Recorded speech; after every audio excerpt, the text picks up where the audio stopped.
സേതു, കേരള സർവകലാശാല വിഷയങ്ങൾ വലിയ ട്വിസ്റ്റിലേക്കൊക്കെ പോകുന്ന സ്ഥിതിയാണ് നമുക്ക് കാണാൻ കഴിയുന്നത്. ഇന്നലെ രാത്രിയാണ് വൈസ് ചാൻസലറായിട്ടുള്ള ഡോക്ടർ സിസ തോമസ് രജിസ്ട്രാറായിട്ടുള്ള KS അനിൽകുമാറിന് നോട്ടീസ് നൽകിയത്, വിലക്ക് കൽപ്പിച്ചുകൊണ്ട് നോട്ടീസ് നൽകിയത്.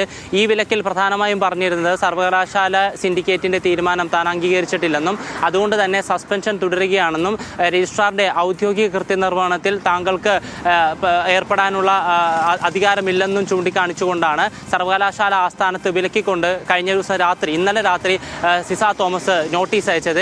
ഇതിനെ തുടർന്നാണ് നിലവിൽ ഇപ്പോൾ അവധി അപേക്ഷ സമർപ്പിച്ചുകൊണ്ട് KS അനിൽകുമാർ തന്നെ രംഗത്തെത്തിയിരിക്കുന്നത്.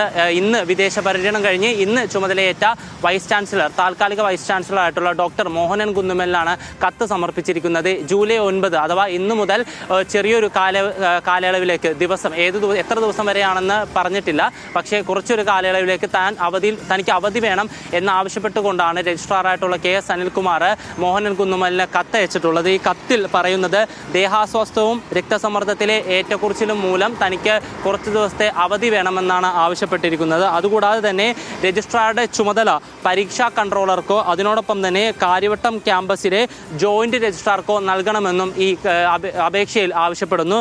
കൂടാതെ ഈ സസ്പെൻഷൻ വിവാദം നമുക്കറിയാം. അതുകൊണ്ട് തന്നെ ഈ കത്തിന് മറുപടിയായി വൈസ് ചാൻസലറായിട്ടുള്ള മോഹനൻ കുന്നുമ്മൽ നൽകിയിരിക്കുന്നത് ഇങ്ങനെയാണ്: സസ്പെൻഷനിൽ തുടരുന്ന ഉദ്യോഗസ്ഥൻ്റെ അവധി അപേക്ഷയ്ക്ക് എന്ത് പ്രസക്തി എന്ന് രേഖപ്പെടുത്തിക്കൊണ്ടാണ് വൈസ് ചാൻസലറായിട്ടുള്ള ഡോക്ടർ മോഹനൻ കുന്നുമ്മൽ രജിസ്ട്രാറായിട്ടുള്ള KS അനിൽകുമാറിന് മറുപടി നൽകിയിരിക്കുന്നത്.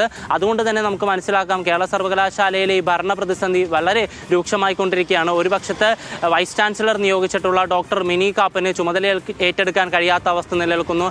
അതിനോടൊപ്പം തന്നെ രജിസ്ട്രാറായി ചുമതലയുള്ള KS അനിൽകുമാർ ഇത്തരത്തിൽ അവധി ആവശ്യപ്പെടുന്നു. അതിനോടൊപ്പം തന്നെ അനിൽകുമാറിന് വിലക്ക് കൽപ്പിക്കുന്നു. വളരെ വലിയൊരു സങ്കീർണതയിലേക്കാണ് കാര്യങ്ങൾ പോകുന്നത്. അതിനോടൊപ്പം തന്നെ രാജ്ഭവൻ ഈ വിഷയത്തിൽ എന്ത് നിലപാട് സ്വീകരിക്കുമെന്ന് ഉള്ള ചോദ്യം നിലനിൽക്കുന്നു. അതിനിടയിലാണ് ഇത്തരത്തിൽ നാടകീയമായ സംഭവങ്ങൾ കേരള സർവകലാശാലയെ സംബന്ധിച്ചിടത്തോളം നടക്കുന്നത്. ഇതെല്ലാം ബാധിക്കുന്നത് വിദ്യാർത്ഥികളെ തന്നെയാണെന്നുള്ള കാര്യമാണ് ഇവിടെ നിലനിൽക്കുന്നത്. രജിസ്ട്രാർ അവധിയിൽ പ്രവേശിക്കുന്നു, രജിസ്ട്രാർ ഇല്ലാത്ത സ്ഥിതി നിലനിൽക്കുന്നു. ഇത്തരത്തിൽ വരുന്ന വിഷയങ്ങൾ സ്വാഭാവികമായിട്ട് വിദ്യാർത്ഥികളുടെ സർട്ടിഫിക്കറ്റുകളെയാണ് ബാധിക്കുന്നത്. അതിനോടൊപ്പം തന്നെ രജിസ്ട്രാർ മുഖാന്തരമുള്ള സർട്ടിഫിക്കറ്റുകളൊന്നും തനിക്ക് അയക്കരുത് എന്നുള്ള നിലപാടിൽ വൈസ് ചാൻസലർ നിലനിൽക്കുന്നു. എല്ലാ സർട്ടിഫിക്കറ്റുകളും നേരിട്ട് അയക്കാൻ ആവശ്യപ്പെടുന്നു.